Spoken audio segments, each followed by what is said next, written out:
எங்களுடைய உள்ளங்களை உமக்கு திறந்து கொடுக்கிறோம். நல்ல நிலமாய், கனி கொடுக்கும் நிலமாய், கனி கொடுக்கும் ஜீவியமாய் கர்த்தர் பயன்படுத்தும்படியாய் உம்முடைய பாதத்திலே நாங்கள் எங்களை முற்றிலும் முழுமையாய் தாழ்த்தி அர்ப்பணம் செய்கிறோம். இயேசு கிறிஸ்துவின் நாமத்தில் ஜெபிக்கிறோம் எங்கள் நல்ல பிதாவே, ஆமென். இந்த ஆராதனைக்கு வந்திருக்கிற யாவரையும் இயேசு கிறிஸ்துவின் நாமத்தில் வரவேற்கிறோம். We welcome each and every one of you for this service in the name of our Lord and Savior Jesus Christ. நாம் வாசிக்கப்பட்ட வேத பாகத்தை இப்பொழுது தமிழிலே வாசிக்கும்படியாக கேட்போம். 1 பேதுரு 2 அதிகாரம் 21 23 வரை வாசிக்க கேட்போம். இதற்காக நீங்கள் அழைக்கப்பட்டும் இருக்கிறீர்கள், ஏனெனில் கிறிஸ்துவும் உங்களுக்காக பாடுபட்டு நீங்கள் தம்முடைய அடிச்சுவடுகளை தொடர்ந்து வரும்படி உங்களுக்கு மாதிரியை பின்வைத்து போனார். அவர் பாவம் செய்யவில்லை, அவருடைய வாயிலே வஞ்சனை காணப்படவும் இல்லை. அவர் வையப்படும்போது பதில் வையாமலும், பாடுபடும்போது பயமுறுத்தாமலும்,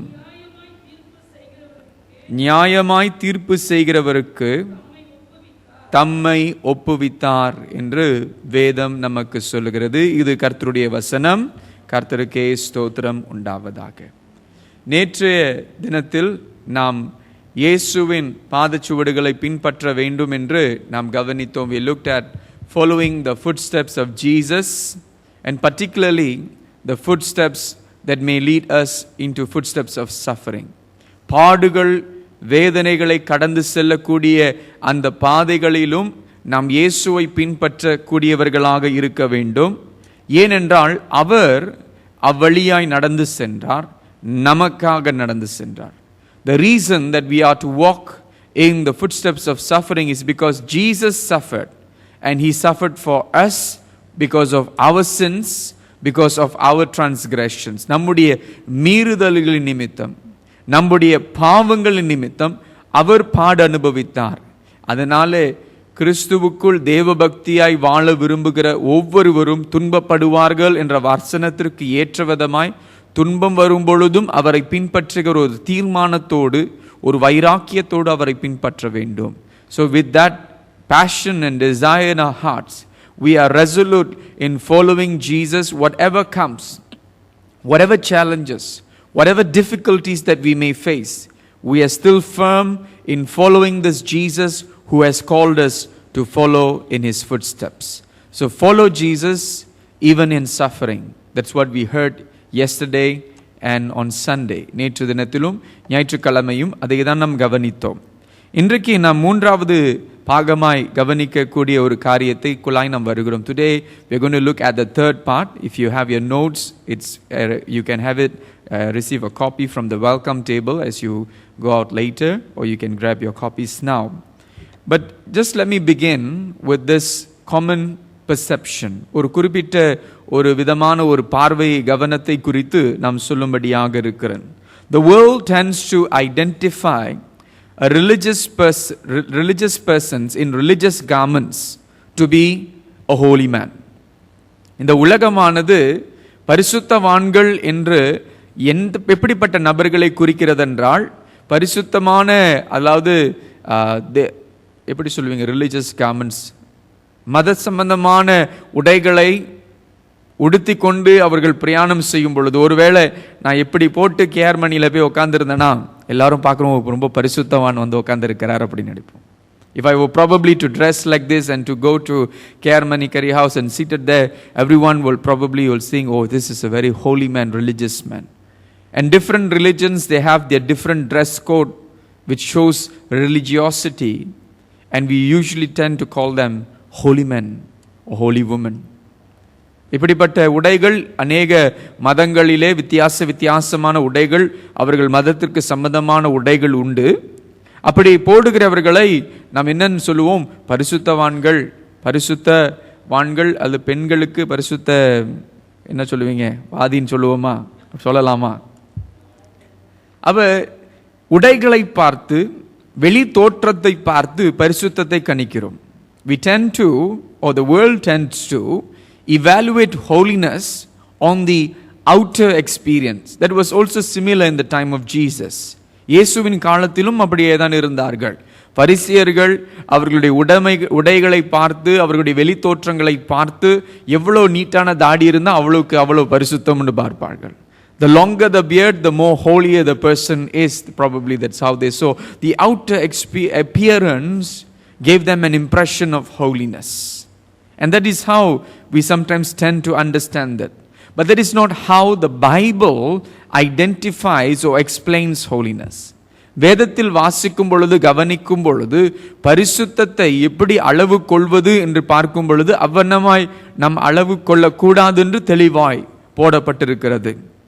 அதே நேரத்தில் பரிசுத்தவான்கள் யார் என்று சொல்லும் பொழுது ஒரு ஆச்சரியமான காரியம் என்னவென்றால், மார்க்கு 1:24 வாசிக்கும் பொழுது ஒரு குறிப்பிட்ட ஒரு சாட்சி, ஆனால் நாம் எதிர்பாராத ஒரு நபர்களிலிருந்து வருகிற ஒரு சாட்சி என்று பார்க்கிறோம். In Mark chapter 1 verse 24 we find a testimony, a proclamation is made, and it is made by someone or some group of people who we do not expect to say this. Mark chapter 1 verse 24, mark 1:24 பார்க்கிறோம். ஒரு பிசாசு பேசுகிறது. A demon speaks saying, "What business do we have with each other, Jesus of Nazareth?" It identifies Jesus as Jesus who came from Nazareth. நாசரத்திலிருந்து வந்த இயேசு என்று இந்த பிசாசு அறிந்திருந்தது.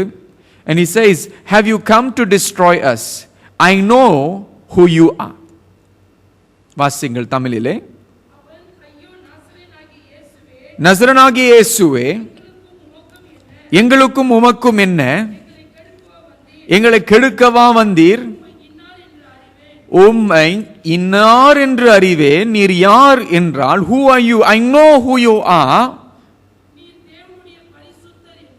The Holy One of God. சத்தமிட்டான். Demons recognize Jesus of Nazareth as the Holy One of God. And I believe and I'm sure Jesus didn't enjoy being praised by demons. பிசாசினாலே துதிக்கப்படுகிறது இல்ல புகழப்படுகிறது இயேசுவுக்கு பிரியமில்லாத காரியம், அதை அதற்றுகிறார். He stops that praise. But the reality is that Jesus is the Holy One of God. ஆனால் உண்மை அதுதான், இயேசு தேவனுடைய பரிசுத்தர் என்று வேதம் சொல்லுகிற காரியம் உண்மை, அது நிஜம். That is the truth. So Jesus walks and lives a life of holiness. பரிசுத்தமான ஒரு வாழ்க்கை, ஒரு ஜீவியத்தை அவர் வாழ்ந்தார் என்று நாம் வேதத்தில் பார்க்கிறோம். அதை 1 பேதுரு 2:22 வாசிக்கும் பொழுது அவர் நமக்காக ஒரு மாதிரியை, ஒரு பாடு அனுபவித்த ஒரு வாழ்க்கை 21 வாசிக்கிறோம். 21 வாசித்து 22 வருவோம். We read from verse 21 to 22. For you have been called for this purpose, since Christ also suffered for you, leaving you an example for you to follow in his steps, who committed no sin, nor was any deceit found in his mouth. வாசியுங்கள். இதற்காக நீங்கள் அழைக்கப்பட்டும் இருக்கிறீர்கள், ஏனெனில்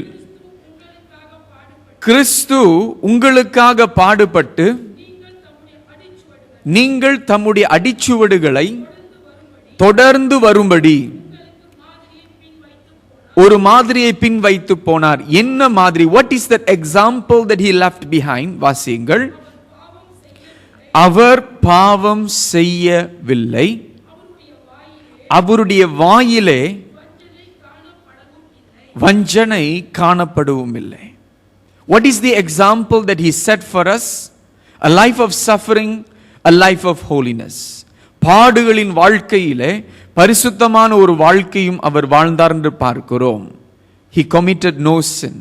அவர் பாவம் செய்யவில்லை. நாம் எல்லோரும் பாவம் செய்து தேவ மகிமையற்றவர்களாக அமர்ந்திருக்கிறோம். We have all sinned and fallen short of the glory of God. We have gone astray. All of us have gone astray like sheep. நம் ஆடுகளைப் போல நம் பின்வாங்கி வழி தவறி சென்றவர்களாக நாம் காணப்படுகிறோம். ஆனால் இயேசு அவர் வாழ்ந்த வாழ்க்கை பாவம் இல்லாத ஒரு வாழ்க்கை. He was not only a holy man. Many people, religious groups accept Jesus as a holy man. அநேக மதங்கள், அநேகர் மனிதர்கள் உலகம் எங்கும் இயேசுவை ஒரு பரிசுத்தமான ஒரு நல்ல மனுஷன் என்று சொல்லக்கூடியவர்களாக இருக்கிறார்கள். ஆனால் இவர் தேவனுடைய பரிசுத்தர் என்று வேதம் சொல்கிறது. But he is not only a holy man, he is the holy one of God. He is God who is holy. அவர் பரிசுத்தமான ஒரு தேவனாய் இந்த பூமியிலே வாழ்ந்தார் என்று வேதத்தில் நாம் வாசிக்கிறோம். பரிசுத்தமான ஒரு வாழ்க்கை. He lived a life of holiness which is to be admired. அவருடைய பரிசுத்தமான வாழ்க்கை நாம் பார்க்கும் பொழுது நிச்சயமாகவே நாம் அதை கவனித்து அதை பார்த்து நாம் கவர்ந்து கொள்ளப்பட்ட சூழ்நிலைக்குள்ளாக இருக்கிறோம். கவரப்படுகிறவர்களாக இருக்கிறோம். We are people who will admire, wow, such a life of holiness. அவ்வளோ ஒரு அருமையான ஒரு பரிசுத்தமான ஒரு வாழ்க்கை. But not only to admire. அதை பார்த்து நாம் கவனித்து ஆமா ஆண்டவர் ரொம்ப பரிசுத்தருங்கன்னு சொல்வது மாத்திரமே அல்ல, அதை பின்பற்றுகிற ஒரு வாழ்க்கைக்காய் தான் மாதிரியை வைத்து போனார். Not only to admire but to follow the footsteps of Jesus, to follow the footsteps of holiness. பரிசுத்தமான ஒரு வாழ்க்கை வாழ்கிற அந்த அழைப்பு. அவை எதே 1 பேதுரு 2:22 வாசிக்கும் பொழுது அவர் பாவம் செய்யவில்லை, அவருடைய வாயிலே வஞ்சனை காணப்படவில்லை. He committed no sin, nor was deceit, nor was any deceit found in his mouth. அப்ப 2 வகையான பரிசுத்தத்தை குறித்து பார்க்கிறோம். We see 2 forms of holiness, 2 areas of holiness. One in action. He committed no sin. அவர் பாவம் செய்யவில்லை, அவர் செயலிலே எந்த விதமான பாவ காரியங்களும் பாவ செயல்களும் காணப்படவில்லை. இரண்டாவது விதமான பரிசுத்தத்தை பார்க்கும் பொழுது the second area of holiness is in his words. அவருடைய வார்த்தையிலும் பரிசுத்தம் இருந்தது. நல்ல பொய் கெட்ட பொய் அது கூட ஆண்டவர் சொல்லலை. There was no good lie or a bad lie that Jesus said. Everything that he spoke was the truth. Everything that he said was the truth. He spoke with great wisdom, but he spoke no lie, no deception. வஞ்சிக்கிற வண்ணமாய் அவர் யாரையும் பேசவில்லை, யாரை குறித்தும் பேசவில்லை, ஏமாற்றுகிற காரியங்களை பேசவில்லை. அவருடைய செயலிலும் பரிசுத்தம், அவருடைய வார்த்தையிலும் பரிசுத்தம். There was holiness in his action, there was holiness in his speech, in his conversation. He committed no sin. அவர் பாவம் செய்யவில்லை என்று சொல்கிறது. அப்ப இயேசுவை பின்பற்றுகிற வாழ்க்கை இப்படிப்பட்ட ஒரு வாழ்க்கை. அவருடைய பாத சுவடுகளை பின்பற்ற வேண்டும், அவருடைய மாதிரியை பின்பற்ற வேண்டும் என்றால் இப்படிப்பட்ட ஒரு வாழ்க்கை. எப்படிங்க பாவம் செய்யாம வாழ்வது? How do we live a life without sinning?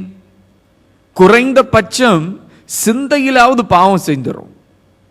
Minimum we commit sin in our thoughts. We think about it. இதை செய்து விடலாமே என்று யோசிக்க கூடியவர்களாக இருக்கிறோம்.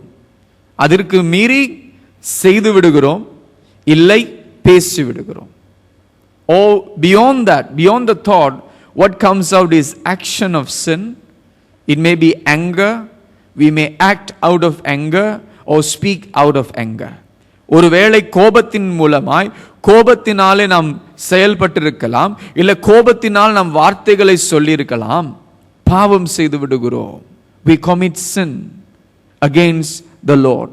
தேவனுக்கு விரோதமாய், மனிதர்களுக்கு விரோதமாய் நாம் பாவம் செய்கிறோம். We commit sin.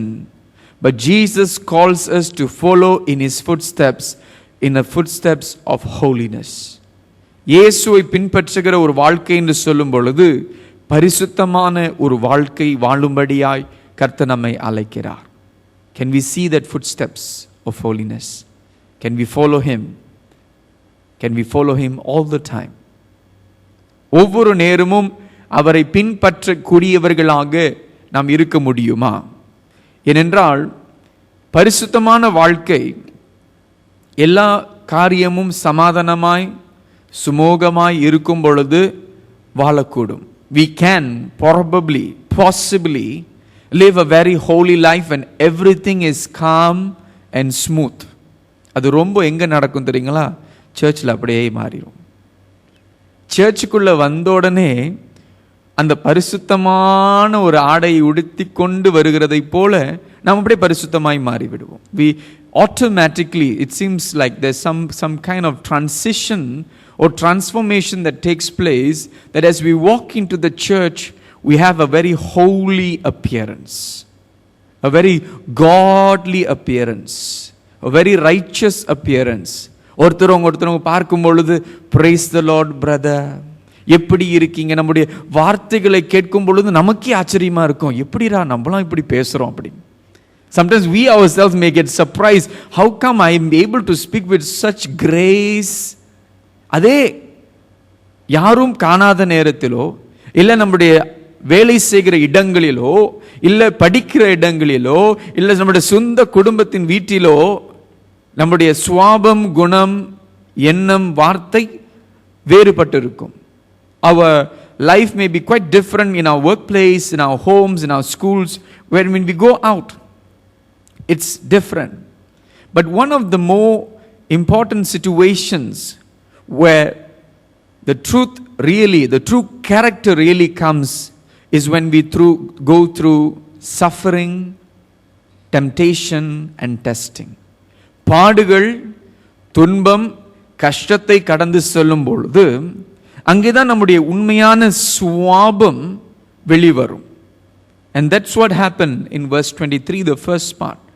இதைதான் 1 பேதுரு 2:23 முதல் பகுதியில் இயேசுவுக்கு அந்த துன்பம், அந்த பாடு, அந்த வேதனை வரும் பொழுது அவர் என்ன மறுமொழி செய்தார் என்று வாசிக்கிறோம். That's what we see, the response that Jesus gave when he was tempted, when he was tested, and while being reviled, he did not revile in return. While suffering, he uttered no threats. வாசியுங்கள். அவர் வையப்படும் பொழுது, வையப்படும் பொழுது என்ன அர்த்தம் சொல்லுங்களேன்? அவர் ஏசப்படும் பொழுது, when he was being scolded, he was being reviled, people were saying so nasty things against him. அவரை பார்த்து அதிக வேதனையான காரியங்களை செய்து கொண்டிருந்தார்கள். இயேசு என்ன செய்தார்? நாம் என்ன செய்திருப்போம்? What did Jesus do? What would we have done in that moment? அவர் வையப்படும் பொழுது அவர், வாசியுங்கள், பதில் வையாமலும் பாடுபடும் பொழுது பயமுறுத்தாமலும் என்று வேதம் சொல்கிறது. He did not revile back, he did not say nasty things back to them. அவர்களை பார்த்து அந்த வேதனையிலே, அந்த கஷ்டத்திலே அவர்களை சபிக்கவில்லை, அவர்களை தண்டிக்கிற வார்த்தைகளை அவர் பேசவில்லை. He did not speak words of curses over their lives. He did not say things that were so nasty and evil towards them. And then the Bible says he uttered no threats. Tamil என்ன போட்டுருந்துச்சுமா சரியா? அவர்களை பயமுறுத்தான். இதெல்லாம் எனக்கு செய்றீங்களே, நீ சிலுவையில அறையிறீங்களே, பாருங்க நாளைக்கு உங்களுக்கு என்ன நடக்க போகுதுன்னு. You are crucifying me on the cross today, be careful what is going to happen to you tomorrow. No threats. He didn't take the revenge. பழி வாங்கவில்லை. உயிர்த்தெழுந்த பிறகும் பழி வாங்கவில்லை. After resurrection he didn't take any revenge. When oppression, when there was testing, he didn't do it. To know, they say that to know the true quality of tea, you may try smelling. அதை ஒரு தேத்தூள அதோடைய தரத்தை பார்க்கணுன்னா அதை நுகர்ந்து பார்க்கலாம். ஆனால் அதோடைய உண்மையான தரம் என்னதென்று தெரியணும்னா சுடு தண்ணியில் போடணும். To know the true quality of tea, you need to put it into hot water, then the real quality comes out. Jesus was put through the hot water of suffering and pain. இயேசு அந்த சுடு தண்ணி ஆகிய அந்த வேதனையின் பாதையில் கடந்து செல்லும் பொழுது அவராகவே தான் இருந்தார். He was still the same. He was still the same. I can put myself into testing situations or imagine myself driving. வாகனத்தை ஓட்டிக்கொண்டிருக்கும் பொழுது suddenly somebody out of somewhere cuts in and you almost knock him down. And I probably knock him down. Almost. Immediately, some words go on in my mind. திடீர்னு ஒன்று நான் வாகனம் ஓட்டி கொண்டிருக்கும் பொழுது ஒரு நபர் வந்து இடையில வருகிறார். அவரை நான் ஒருவேளை ஆக்சிடென்ட் ஆயிருக்கும் அப்படின்னு நினைக்கும் பொழுது உடனடியாக சிந்தையில சில வார்த்தைகள் ஓடுகிறது. வார்த்தை வரல, ஆனால் அது சொல்லணும்னு தோணுது, ஏசணும்னு தோணுது. I feel like scolding him. But here I'm very polite, very gracious, very kind. இங்கே பேசும் பொழுது ரொம்ப பயபக்தியாய். See, when we are pressured, how do we deal with it? நமக்கு அந்த விதமான ஒரு தாக்கமான ஒரு பிரச்சனையான சூழ்நிலையில் வரும் பொழுது அந்த சூழ்நிலையில் நாம் எப்படி எந்த விதமான மறுமொழி செய்கிறோம்? And I'm sure we can think of many occasions where we have failed many times. அநேக சூழ்நிலையிலே அந்த கஷ்டத்தின் மத்தியிலே, அந்த பாடுகளின் மத்தியிலே தவறுதலாய் நாம் செய்திருக்கிறோம், பழகியிருக்கிறோம், நடந்திருக்கிறோம். நான் எத்தனையோ முறை அந்த தவறு செய்திருக்கிறேன். ஆனால் இயேசுவினுடைய வாழ்க்கையை பார்க்கும் பொழுது, இயேசுவினுடைய உதாரணம் மாதிரியை பார்க்கும் பொழுது, ஆண்டவரே என்னை மாற்றுங்க. The many times that I've failed in moments of difficulty, testing, failed the Lord. But today when I look at the life of Jesus, that when he was reviled, he did not revile. When he was suffering, he uttered no threats.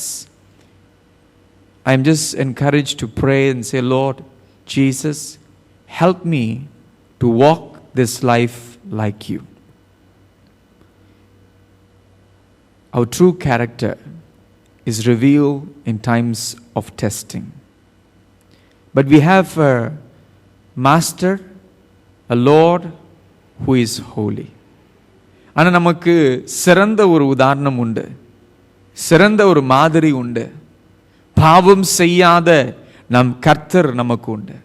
We have a Lord who never committed sin, who lived a holy life, who proved that a holy life can be lived on this earth. இந்த பூமியிலே பரிசுத்தமான வாழ்க்கை வாழ முடியும் என்று நிரூபித்து வாழ்ந்த நம் ஆண்டவருடைய வாழ்க்கை இருக்கிறது. என எபிரேயர் 4:15 விண்ணமாய் சொல்கிறது. In Hebrews chapter 4 verse 15 says, For we do not have a high priest who cannot sympathize with our weaknesses. எபிரேயர் 4:15 வசனம். For we do not have a high priest who cannot sympathize with our weaknesses, but one who has been tempted in all things as we are, yet without sin. வாசியுங்கள். தம்முடைய பலவீனங்களை குறித்து பரிதபிக்க கூடாத பிரதான ஆசாரியர் நமக்கு இராமல் எல்லா விதத்திலும் நம்மை போல் சோதிக்கப்பட்டும் பாவம் இல்லாதவராயிருக்கிற பிரதான ஆசாரியரே நமக்கு இருக்கிறார். அவர் எல்லா விதத்திலும் சோதிக்கப்பட்டார் விதம் சொல்கிறது. He was tempted in all things, in all ways, in all means, but yet without sin. எல்லா வகையிலும் சோதிக்கப்பட்டும் பாவமில்லாத ஒரு பரிசுத்தமான ஒரு வாழ்க்கை வாழ்ந்த நல் மாதிரியாகிய நம் ஆண்டவர் இயேசு நமக்கு உண்டு. சிலுவையின் பாடுகளை கடந்து செல்லும் பொழுது எல்லா வகையிலும் அவர் நிந்திக்கப்பட்டார், துன்பப்பட்டார். ஆனால் வேதம் சொல்லுகிறது அவர் பாவமில்லாத ஒரு பரிசுத்த வாழ்க்கை வாழ்ந்தார் என்றால் என்னை பலப்படுத்துகிற கிறிஸ்துவினாலே எல்லாவற்றையும் செய்ய பலன் எனக்கு உண்டு என்று சொல்கிறோமே, நம்மை பரிசுத்தமாய் வாழ்கிற பலனும் கிருபையும் அவர் தான் தருகிறார். We say I can do all things through Christ who strengthens me. It is he who gives us the strength and the grace to live this life as a holy life unto him. அவருக்கு பரிசுத்தமாய் வாழ்கிற ஒரு வாழ்க்கை. He did not take revenge or utter threats, although he had all the power and rights to do so. Remember in Matthew chapter 26 verse 53 he says this. மத்தேயு 26ஆம் அதிகாரம் 53வது வசனத்தை வாசிக்கும் பொழுது இவனமா இயேசு சொல்லுகிறார் என்று பார்க்கிறோம். Matthew 26 verse 53. Do you think I cannot call on my Father and he will at once put at my disposal more than 12 legions of angels? எனக்கும் ஆளை இறக்க தெரியும், அதான் சொல்றாரு. இறக்கணும்னா பிரச்சனை இல்லை, அப்பாட்ட சொன்னா இறக்கிடுவார். But he said no. தமிழில் சாதாரண தமிழில் சொன்னால் அப்படி தான் சொல்லணும். He said no, I can call upon the Father and immediately I will be able to do something to take revenge. But Jesus had the opportunity. He had the power, he had the authority. அவரிடத்தில் அதிகாரம் இருந்தது, அவரிடத்தில் வல்லமை இருந்தது, அவரிடத்தில் அந்த வாய்ப்பு இருந்தது. ஆனால் பழிவாங்குதல் கர்த்தருடையது. Vengeance is the Lord's, it is his. Let the Lord do his work. அவருடைய சித்தத்தை, அவருடைய காரியத்தை செய்யட்டும். நாம் அவருடைய சித்தத்தை செய்கிறோம். Let us do his will. He will perform his will. அவருடைய சித்தத்தை செய்கிறவர்களாய் இப்பொழுது இன்றைக்கு இந்த லெந்து காலம் பரிசுத்த வாரத்தை கடந்து செல்கிறோம். எப்படி கடந்து வந்தோம் உங்களுக்கும் எனக்கும் தெரியும். How have we walked through the season of Lent? You and I know. But what is more important is beyond Lent is to continue to walk in the footsteps of Jesus. Lent காலத்திற்கு மாத்திரமே அல்ல, Lent காலத்திற்கு பிறகும் இயேசுவின் பாதச்சுவடுகளை பின்பற்றுகிறவர்களாக நாம் இருப்போம்.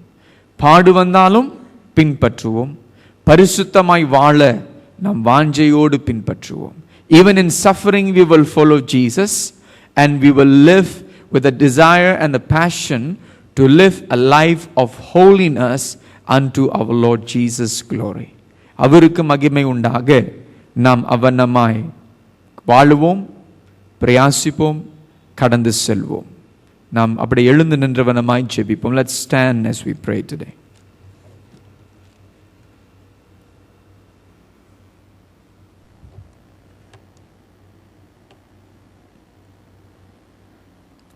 பரிசுத்தர் பரிசுத்தர் பரிசுத்தர் பரிசுத்தர் பரிசுத்தர் பரிசுத்தர் பரிசுத்தர் பரிசுத்தர் பரிசுத்தர் பரிசுத்தர் பரிசுத்தர் பரிசுத்தர் பரிசுத்தர் பரிசுத்தர் பரிசுத்தர் பரிசுத்தர்.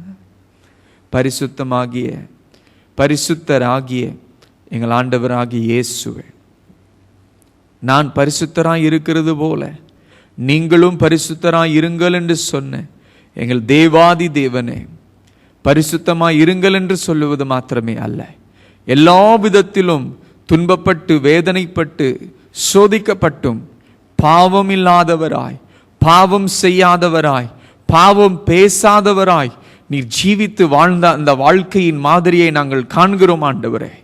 இன்றைக்கு நாங்கள் தரிசிக்கிறோம், அந்த ஜீவியத்தை ஜீவிக்கும்படியாய் விரும்புகிறோம். அந்த கிருபை எங்களுக்கு தரும்படியாய் ஆண்டவரே வாஞ்சிக்கிறோம். எங்களை பலப்படுத்துகிற கிறிஸ்துவினாலே பரிசுத்தமான வாழ்க்கை வாழ எங்களுக்கு பலன் உண்டு என்று நாங்கள் அறிக்கை செய்கிறோம்.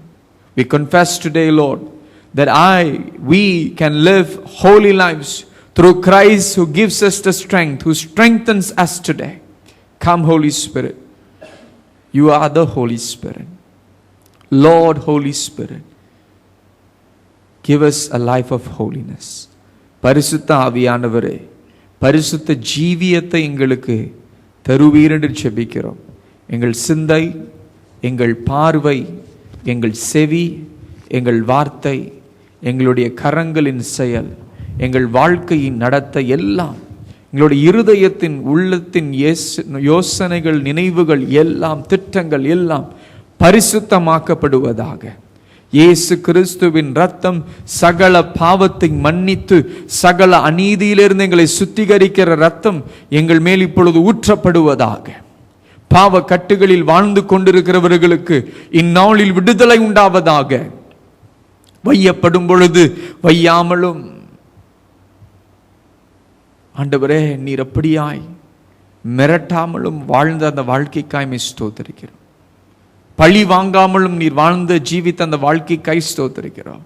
ஆண்டவரே, நீர் எங்களோடு இந்த நாளில் பரிசுத்தமாய் வாழ்கிற அந்த வாழ்க்கையின் பாதையை காண்பீங்கப்பா. சோதனை வரும் பொழுதெல்லாம் மேற்கொள்கிற பலனை தாங்க. எங்களை சோதனைக்குள் உட்பிரவேசிக்க பண்ணாமல் தீமை நின்று எங்களை ரட்சித்துக் கொள்ளும் ஆண்டவரே. Lead us not into temptation, but deliver us from evil. Empower us to live a holy life for you. Come, Lord Jesus, teach us, guide us, lead us to walk in your footsteps. We pray and ask this prayers in your holy name. In Jesus' name we ask and pray.